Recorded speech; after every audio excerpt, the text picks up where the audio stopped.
Outro dia, estudando um pouquinho de história grega, eu entrei em contato com um aspecto da humanidade que eu não conhecia tão claramente. O homem homérico, o homem descrito por Homero, é um homem cuja existência no mundo é pautada pelo que ele faz, pelo que ele tem. O que o Homero compreende como indivíduo, não posso usar esse termo para ele porque não se aplica, mas o ser único, no caso dele o herói, é justamente aquela pessoa cujos feitos e cujos objetos são representantes de valores internos. A ideia é mais ou menos o seguinte: se você é grande coisa, você tem grandes coisas. Os objetos que você tem, as ações que você tem na realidade, seriam um reflexo direto da sua grandeza heróica. E aí eu me pus a pensar que essas pessoas que se preocupam demasiado com aparência, com objetos de valor, casa, carro, todas essas representações sociais que vão para além da necessidade, sabe? Não é só uma questão de morar, é uma questão de morar de um jeito grandioso. Não é uma questão de ter um carro, é questão de ter um carro que seja o melhor, o maior, o mais potente, o mais alguma coisa dentro daquela realidade social.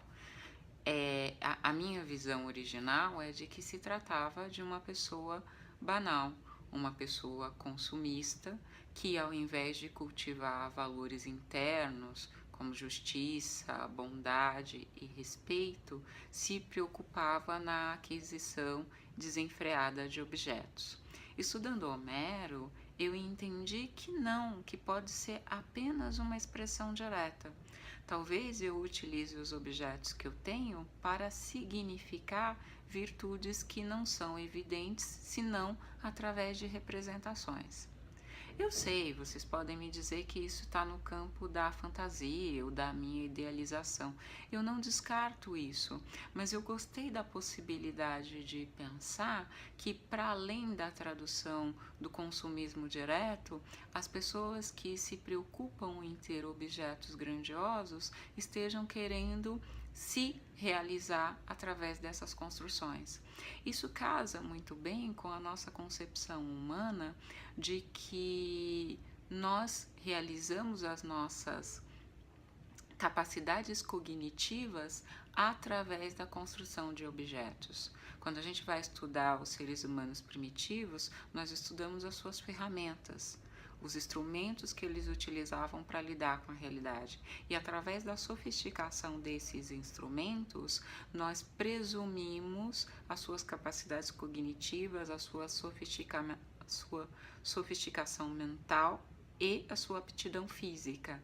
Então, quando a gente está pensando no ser humano primitivo, a gente não separa o que ele é do que ele tem e do que ele faz. É uma construção bem atual essa ideia de que ter e ser são realidades antagônicas.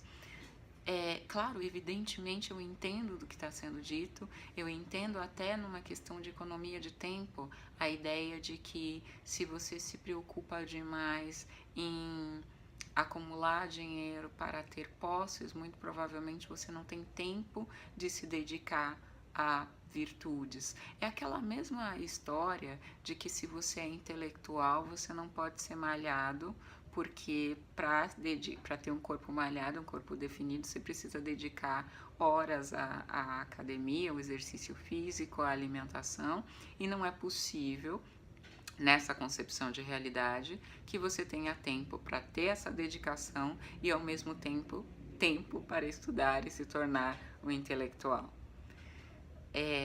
Isso é da nossa cultura atual é assim, maniqueísta, ou você serve um deus ou outro, não é possível servir dois deuses, mas houve uma época em que nós éramos politeístas, ou seja, que nós acreditávamos na existência de vários deuses. E com isso, só para fazer um trocadilho com o ditado popular, mas com essa concepção politeísta, pensando em sentido ampla o que significa, provavelmente nós não separávamos a capacidade de pensar da capacidade de se movimentar fisicamente. Exemplo claro, a academia platônica. A academia se chamava academia justamente porque era o lugar onde a pessoa ia exercitar o físico e o psíquico, e ela fazia isso no mesmo movimento. Não sei se vocês já se deram conta, mas a gente chama academia onde se faz ginástica de academia, e a gente chama academia onde se estuda, onde se produz mestrados e doutorados de academia, porque originalmente os espaços eram o mesmo espaço. O lugar onde eu estudava e o lugar onde eu exercitava o meu corpo eram o mesmo. Não havia distinção, então, entre uma capacidade intelectual super desenvolvida e uma capacidade física super desenvolvida. Gosto de trazer isso à tona, do ambiente grego, claro, mas para dizer de um potencial humano.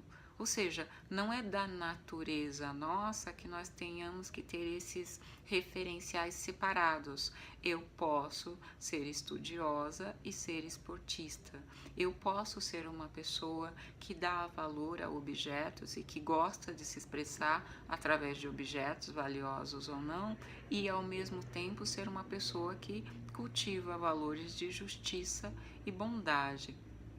Ter e ser não são contradições, senão dentro de uma lógica monista, dentro de uma lógica de que existe um ser humano que é uma coisa só, de forma absoluta.